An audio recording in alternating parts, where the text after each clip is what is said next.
I know we've been playing a lot of Kashtira and combo-based strategies on the channel recently, so I decided to take a step back when it came to the DC Cup and to test out a trap-based strategy just to basically change the tempo of our games a little bit. Now, I know everyone and their mother is playing Labyrinth at the minute, so what we decided to do was go down a slightly different route, and we picked up Traptrix. I really wanted to see how the new card, Triple Tactics Thrust, would feel in Traptrix, and I was very impressed. I do think the deck would be slightly better with the new cannon card, the Daruma cannon, or whatever the hell its name is. Here it is here. This card would be a fantastic add. I just don't have it right now.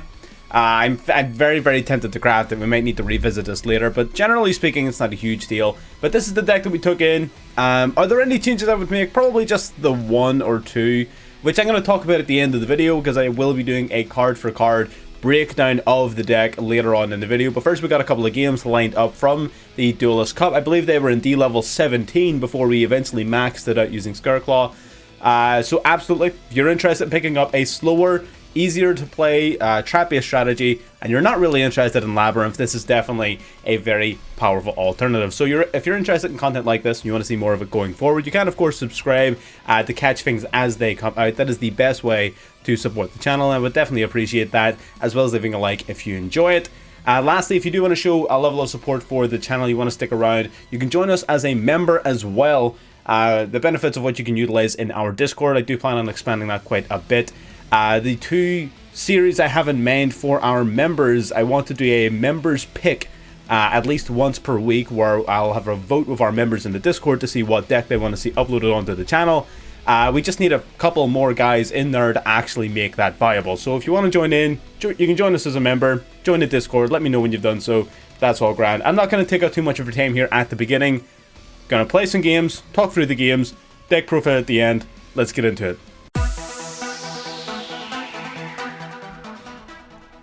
Alrighty, getting into game number one here, opening up our opponent with Maxi there. Again, that's totally fine. We have an Ash Blossom in hand ready for it. So immediately, both of us are playing with a 4-card hand. So that is okay. We do have a really solid hand here going first. We're going to activate Traptrix Garden, of course, bearing in mind it's not Traptrix Garden. Very different. It does give you an additional normal summon in addition of a Traptrix monster, in addition to your regular normal summon once per turn. We normal summon the Mantis, which would have searched our deck for a Traptrix monster to get playing. He is going to hit us with the Ash Blossom and Joyous Spring here, so unfortunately we do not get our search. But we do have a decent amount of resources still in the game. We're playing against an opponent who will have a 4-card hand going into their turn. So we're going to go into Traptrix Sara, keep this turn nice and simple, going for Triple Tactics Thrust. Going to set Gravedigger's Trap Hole from deck and set Infinite Impermanence to the field. And this doesn't seem like much, but again, having two direct interruptions, as well as a potential interruption from the Sara, summoning Pudisha if needed from the deck. So basically 3 interruptions against a 4-card hand is pretty damn good. Right, and then the amount of advantage that Sara is going to generate as well is nuts. They're going to summon out the Fenrir. We're going to go for Infinite Impermanence against the Fenrir right away. We're going to negate that, both its Search and its Banish effects, which is very important here. Going to negate both. Sara then is going to activate its effect, going to summon out a Traptrix from deck. Unfortunately, we didn't have any good ones really to search for, since we don't have any trap holes engraved. They're going to go Battle Phase, trying to take out the Sara, but the Field Spell also protects each of your Traptrix the first time they will be destroyed by battle or card effects. So that is a very useful effect as well, so we get to keep our Sara. Moving back into our turn, we draw into Diona. We're going to normal summon Diona here, going to use its effect. We're going to target the Mantis in the graveyard here. That unfortunately is going to be met with a dogmatic punishment from our opponent, targeting our other Traptrix, sending Entis to the graveyard. They're going to summon Mantis back to the field here. Sara then using its effect, both of its effects in fact, because it has 2 effects on it, and we satisfied the conditions of both effects at once. Fenrir is going to be used to banish a card off the field as well. I can't remember which card to target it, but I'm pretty sure it was Diona. We're going to meet that Entis with Gravedigger's Trap Hole. We're going to stop Entis from popping one of our cards, which is going to work out in our favor, inflicting 2,000 points of damage. We do lose our Sara, but Sara is not going to go quietly. It's going to summon out a Myrmilio from the deck, as well as setting Holuta directly to the field. We're going to pop the back row before Exceed summoning in the Pingulica. We're going to use this card's effect, detaching material, searching our deck for a card. Then we just normal summon it in addition to our regular normal summon set, because we have the field spell. And then we just go into our Exceeds and we win the game, basically. We would have gotten the Rafflesia, which would have given us additional trap cards to use from deck. And ultimately from there, it just gets pretty silly. It does. So there you go. Easy game 1 up against a pretty trap-heavy deck. Trap-heavy Kashtira. I'm assuming it was some sort of mix. Unfortunately, I can't check because it's Duelist Cup. But yeah, good game overall. Let's get into game 2. Alright, getting into game 2 here, we're going to be playing this one slightly differently. We're going to start with Mermelio, searching our deck for Floodgate Trap Hole. I'm a massive fan of Floodgate Trap Hole right now. Going into Traptrix Sura, we're going to use Holusha now, dropping the Traptrix Trap Hole to the grave. Sura then going to summon out Diona from the deck, resetting our Floodgate to the field.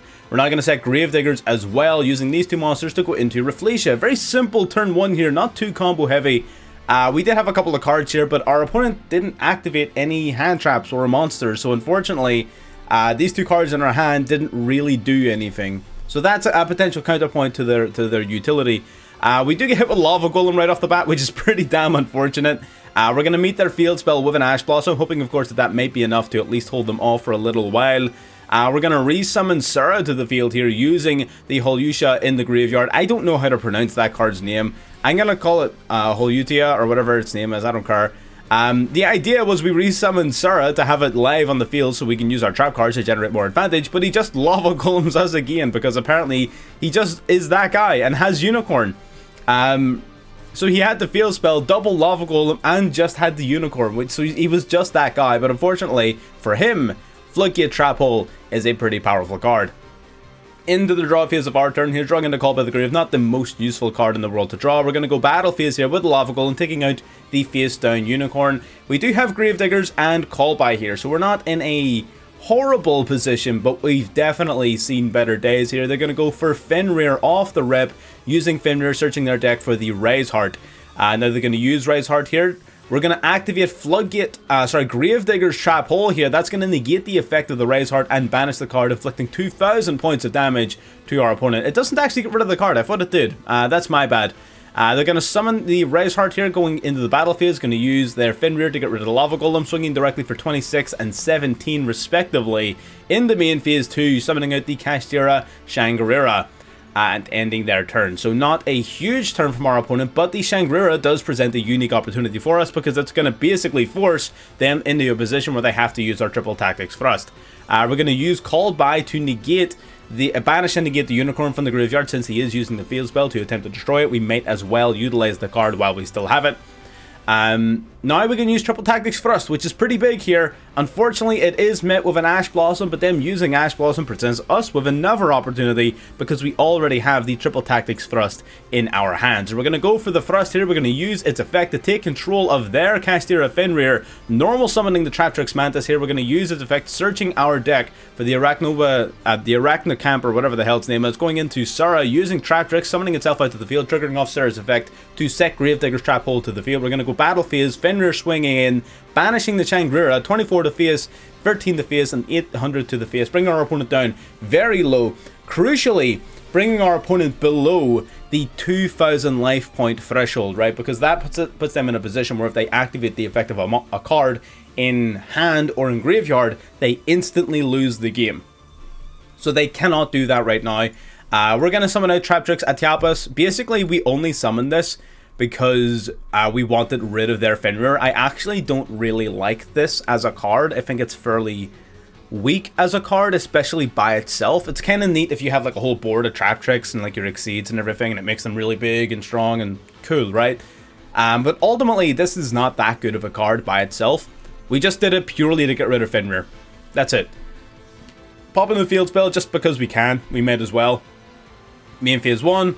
They're going to hit us with a Kaiju here. But unfortunately for them, it's not enough. So they Lava Golem us twice and hit us with a Kaiju just to be rude. So guy had a pretty fucking cracked hand. Pretty perfect situation. I don't know how, as a Kashtira player, you could possibly ask for anything more than what he had. He had a phenomenal going second hand. And we still managed to come out on top. And you know, sometimes Floodgate Trap Hole just do be like that. They go burr sometimes. A pretty solid game. Let's get into game 3. Alright, getting into game 3 here, exploring the utility of Parallel Exceed. Now, this is the one Traptrix that I would consider removing from the deck. This card has been useful exactly once. In most other situations, I would rather have virtually any other Traptrix in my hand. So I would maybe consider removing this card, but it does have sort of unique utility here and there. We're going to summon out Sarah, using Sarah then as a link arrow. We're going to summon out Parallel Exceed, bringing out another from deck, going into Pingulika. Ideally here, I was sort of hoping that I could find some sort of line to extend and go crazy with. Unfortunately, it simply wasn't meant to be. What we really should have done here is instead of summoning this, we should have summoned Rafflesia. But instead, we tried to extend, we tried going crazy, and it just really wasn't worth it. Every sort of part of this really wasn't ideal. This is an exact example of what a bad Traptrix board looks like, right? Sometimes you need to be able to take a step back and analyze your hand and plan in advance. It's not like a combo deck where you could just sort of like go ham and see what happens.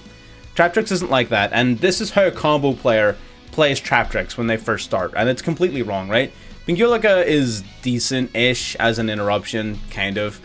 But this does nothing. This is very ill-effective. Sarah doesn't do much by itself, and your hand isn't really all that useful here. So ideally, what we should have done is we should have gone Rafflesia, and we should have used Sarah to set an actual interruption to the field. Yeah, so ultimately we did mess up a little bit. That's for damn sure. But again, it's important to get a look at the good and the bad and know what not to do, what a bad board looks like, what a good board looks like, things like that, absolutely. Trying to focus only on what good cards are and only on what good boards are and not taking into consideration what potential mistakes are being made is a very quick way to find yourself knowing like 1 or 2 combo lines in a deck without fully understanding the deck itself. Speaking of, we're playing against Evil Eye, which is a pretty damn cool deck. We are going to go for the whole Yusha here. They're going to go for Max C. We're going to use Crossout on that Max C because we're not realistically going to have a better opportunity to use Crossout at any point during this turn. So we might as well use it now while we can deny them at least some advantage off of it. So that is totally fine. Going to summon out the whole Yusha here. That does trigger Sarah to set it to special summon Pudisha from deck. We're going to banish the Basilius from the field. That's going to trigger Pudisha as well as Sarah's effects here. Sarah's going to set a trap to the field. Going to set the Floodgate Trap Hole. Pingulika is going to grab their Basilius from the banish pile and equip it onto itself. But there you go. There is the Kurakara Divine Carnate. 6,000 attack points. Normal summoning the Surzeal here. Searching their deck for Evil Eye Retribution. Activating the Royal Rare Eye of Selene. Equipping it onto Surzeal. Popping our Trap Monster. They're continuing to take damage and boost their monster as they play here. Summoning out the Evil Eyes from the graveyard to enable the summoning of their Triple D Stone King Darius. Big enough to get over our monster. Then 21 and 6k to the face is unfortunately lethal damage. So there you go. Just an example of what not to do, right? For a lack of a better explanation, that is basically what we witnessed here today. You need to plan in advance. You can't just do something and hope it works out. It's not like a traditional combo deck where if you just hit yes enough times, eventually something will happen. You really need to plan with this deck, and that was an example of one of like the very first games that I was playing where I didn't really know it very well. But yeah, just plan your turns, think them through, and generally speaking, you'll be fine. But let's get into the deck profile, and we'll talk about that in a little bit more detail. Like most trap-based strategies, the nuance to Traptrix is that you're trying to do a lot with not very much. Utilizing the utility of very powerful trap hole normal traps, as well as a range of other normal traps and normal spells now searchable through Thrust, does present you with a bunch of really powerful cards and unique opportunities to interrupt your opponent in ways in which they're probably not expecting or prepared to deal with. But it does normally mean that you're having to execute your plan to great efficiency. You're having to manage your resources a lot more closely, and generally speaking, you're not just vomiting up negates like you would in a traditional combo deck, right? So it's not quite as straightforward as a regular combo deck, and that's where the difficulty and nuance comes from. A lot of people like to look at trap-based strategies and think, oh, they're no brain, they're no skill, they just flip card and do thing, right? There's a lot more to it than that. So it's also a very, very easy deck to get wrong, and that's sort of what I'm trying to get at. It definitely takes a little bit of practice if you want to get good with it. Even I'm still sort of practicing and making my way through it, but I'm pretty competent with the deck now at this stage, and I'm pretty decent at making plays. I'm not the best by any stretch of the imagination, and there are people in the Discord who do play this deck more than I do, and it may be worth asking them for any additional help, coaching, or support if you are in a position where you want to learn more about the deck. But I'm just going to take you through my list. I'm going to talk you through the logic and the thinking, and you can do with that information what you will. You can bring that into the Discord, you can build upon it. If you're a Traptrix expert and you're watching this thinking, what the hell is this clown doing? Absolutely hop into the Discord, throw your suggestions in, and sort of build upon the communal knowledge that we all share, right? I mean, at the end of the day, this is all about sharing knowledge and information. Just be nice. So, first of all, let's go through the hand traps very briefly, just so that we can sort of not think about them. We do have the triple Maxi, triple Ash Blossom. We have double called by a single crossout. Again, even a trap-based strategy is still vulnerable to Maxi to an extent. Even if you're still only special summoning 2, 3, 4 times, that's still 2, 3, 4 draws for your opponent, which is game-changing, right? So you can't really afford to let that card resolve, even playing a deck like this. In certain hands you can, in certain hands you can just ignore it. Like if you're only going to like normal summon Murmillo pass, then fine, right? You don't need to do anything about Maxi. But with most hands in most situations, you will definitely want to negate it. And then the rest, I wouldn't necessarily refer to the likes of Imperm in this particular deck as a hand trap per se, because they're thrust targets. We'll talk more about thrust later on in the deck profile, but yeah, so those are the main 9 flex spots, sort of flex hand traps. I think everything else is kind of core. So let's walk through the deck then. You of course have your main deck Traptrix monsters, which are all level 4 plants or insects. You have Traptrix Murmillo here. Most of them have an effect on normal summon and an effect on special summon, with a couple of exceptions. So Murmillo on normal summon will search your deck for a whole normal trap card and add it to your hand. If it's special summoned, you will pump a spell or trap your opponent controls. Very straightforward. Dionia, when normal summoned, you will target a Traptrix monster in grave, special summon in defense. If it's special summoned, target a whole normal trap in graveyard, set it to the field. Again, pretty straightforward.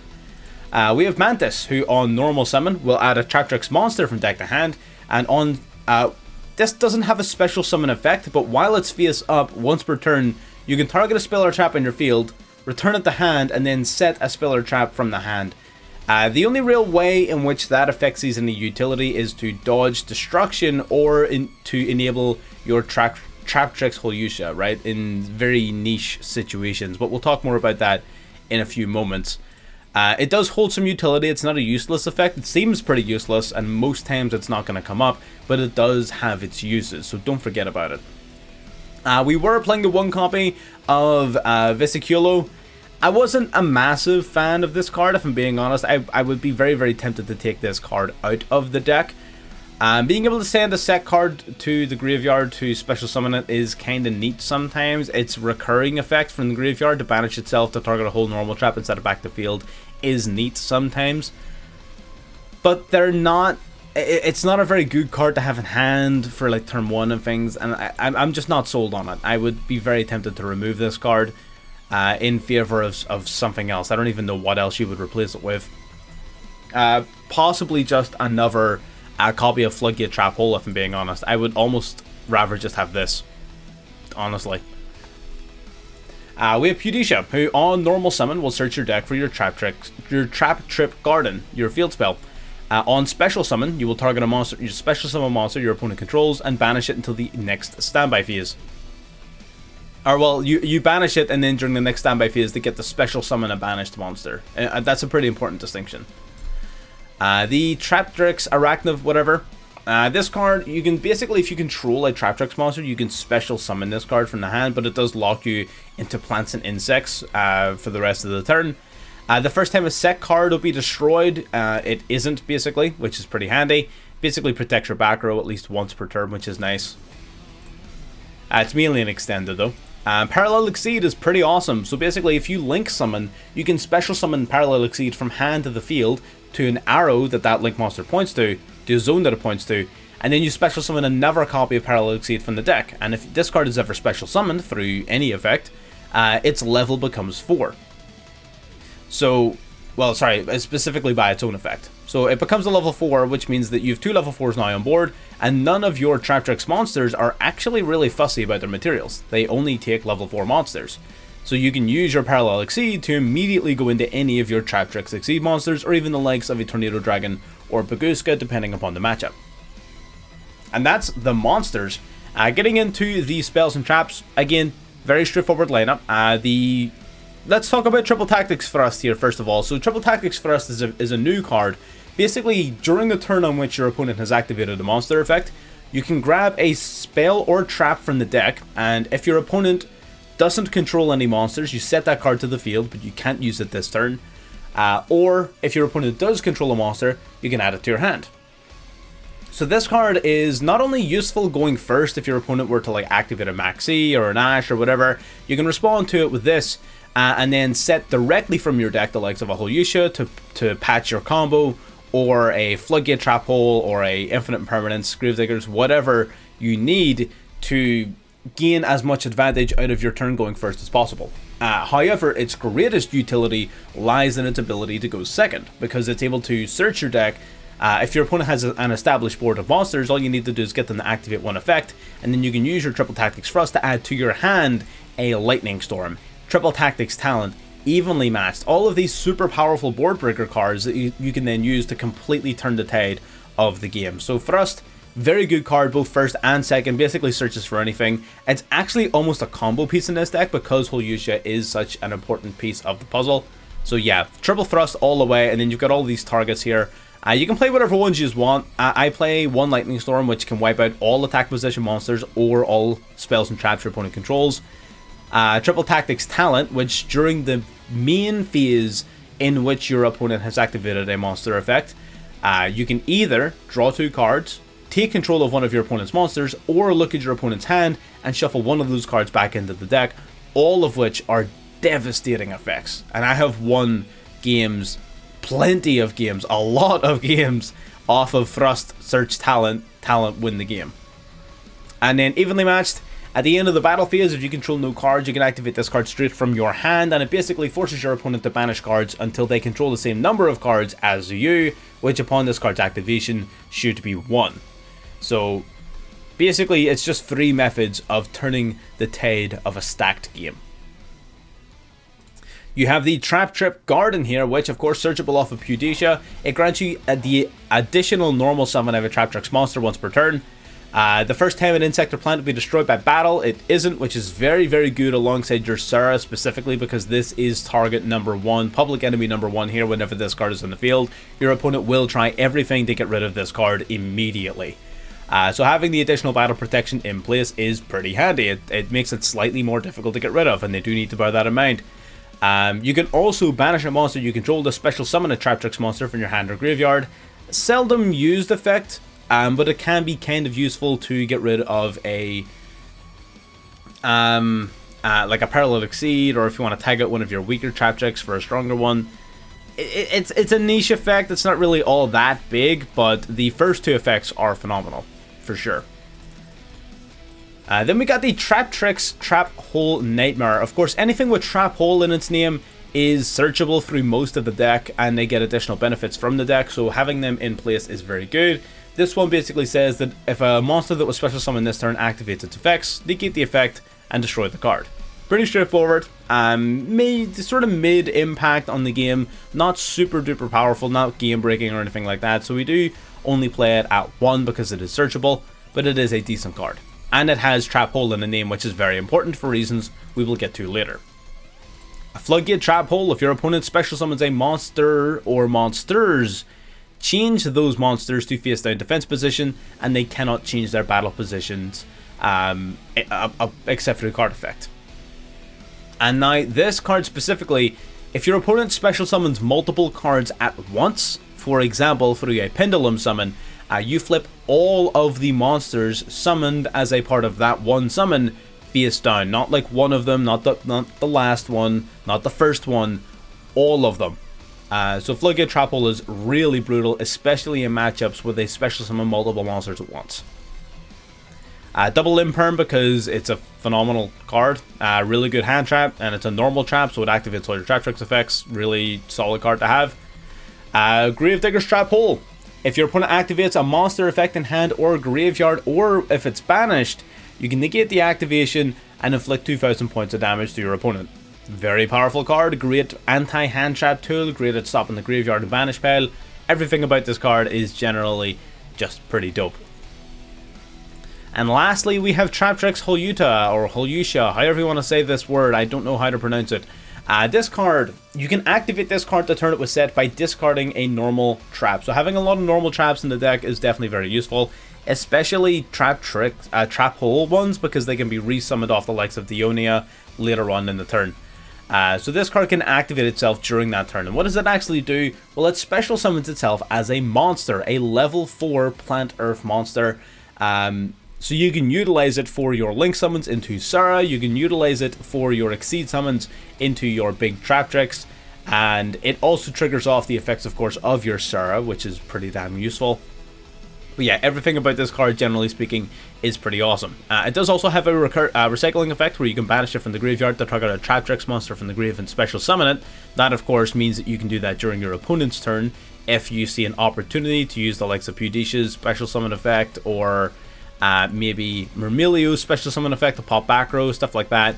Definitely very powerful card overall. Real nice combo extender and starter. Getting into the extra deck, starting off, of course, a bunch of generic rank 4s. We do have our Rafflesia. So basically this card acts as any of the trap holes in your deck, right? So if your opponent makes a play, and essentially it's something that would satisfy the activation condition of a trap hole card in your deck, you can send that card to the graveyard, and Rafflesia's effect becomes that card's effect. So if they summon a monster, you can activate Rafflesia, send Floodgate Trap Hole to the graveyard, and flip their monster face down permanently. It becomes Floodgate Trap Hole. That's what I mean. So it basically copies a trap hole in your deck. Really cool card. Alamiras. Alamiras is I think this was one of the weaker of them. It can either detach 2 materials to special summon a level 4 insect or plant from the graveyard, which is neat. Or if an opponent's monster leaves the field because of your card effect and is now either in the graveyard or banished, you can detach a material, then target one of those cards and special summon it to your field. That is the effect I typically find myself using more with this card rather than the first effect. Being able to get rid of, like if you get rid of a Kashtira Fenrir or something super powerful like that, Alamiras bringing it back to your field is absolutely devastating. Or even the likes of, I mean, I've stole things like Baron de Fleur off of this card before. It's pretty cool. Not a card you're going to use every game, but it's a pretty solid card, especially going second in rough matchups. Then we got this one, Pingulica. Pingulica is pretty interesting. So basically it has a search effect. You can detach a material to search your deck for a Traptrix monster. That's pretty big. It does make it the only extender out of the Traptrix monsters in the extra deck. You can also, if a monster owned by your opponent is sent to the graveyard or banished by a card effect, you can attach one of those cards to this card as material. And so you basically get to yoink one of their cards, which is neat. We have Baguska and Tornado Dragon as generic rank 4s. I like Tornado Dragon because it pops back row. Baguska, of course, is your Floodgate, and Zeus because we're playing Exceeds, and Zeus is a game changer in pretty much any deck that plays Exceeds. Any deck at all nowadays that plays Triple Tactics Talent, you know, you just steal their Arise Heart, swing, and then turn it into Zeus. Yeah, sign me up. We have Triple Sura. Triple Sura is pretty damn important to the deck. I would say that if you were going to triple up on any monster in the extra deck, Sura is the one to go for. You can get away with 2. I think 1 is ballsy. I think 3 is definitely the optimal number because of the risk of Unicorn, especially nowadays. But you can get away with 2 if you really sort of push your luck. It has 2 effects, basically. Number 1, if a normal trap card is activated, special summon a Traptrix from deck with a different name than all of the ones you have in the field. And the second effect, if another Traptrix on the field activates its effect, you can set a whole normal trap directly from the deck. So it summons a Traptrix from deck, and it sets a trap hole from deck. And the thing is, each of those effects are once per turn, which means you can both activate a trap and summon a Traptrix to sort of set a trap and summon a Traptrix off of this card, both in the same turn. So this card's phenomenal, and it's a Link 1. It being a Link 1 is insane. It basically means that any singular Traptrix in your deck not only has its regular on summon effects and whatever else it does, it also then has all of the abilities of Sura, and that's an important part of what makes this deck viable to begin with, is definitely Traptrix Sura. We have... I'm not going to talk about that yet. We have Calaria. I don't really use this card a lot. Basically, if you activate a whole normal trap, instead of sending it to the graveyard, you can set it down. You can set it face down again, which is absolutely amazing as an ability. I probably don't use this card as much as I should. This card's really strong, but I tend not to use it unless I'm in a super strong position already. I would typically try to rely more upon Sura, but again, this card is also absolutely brutal. You can also, during the end phase, target a Traptrix in the grave and special summon it in defense. Now, unfortunately, that in defense stipulation does prevent you from reviving a Sura, which is why I don't summon it as much. If this just said, target a Traptrix monster in graveyard and special summon it, I would use this card in every single duel. But unfortunately, because it excludes Sura from its revival pool, it's significantly less useful.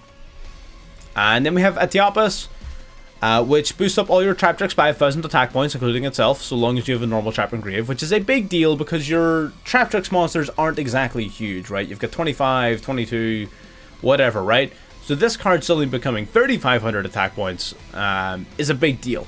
Very big deal. So that is actually a pretty important part of the deck. It is a link 3 though, so you won't be using it very often, but it is definitely worth bearing in mind. It also does have an ignition speed negate. So basically, you target face-up cards your opponent controls up to the numbers of insects or plants that you control, negate their effects, then you can banish a normal trap and destroy one of those cards. So it does... My only problem with that effect is that it's spell speed 1. If this was a quick effect, this card would actually be pretty good. I don't think it would be broken by any means or machinations. I don't think it would be.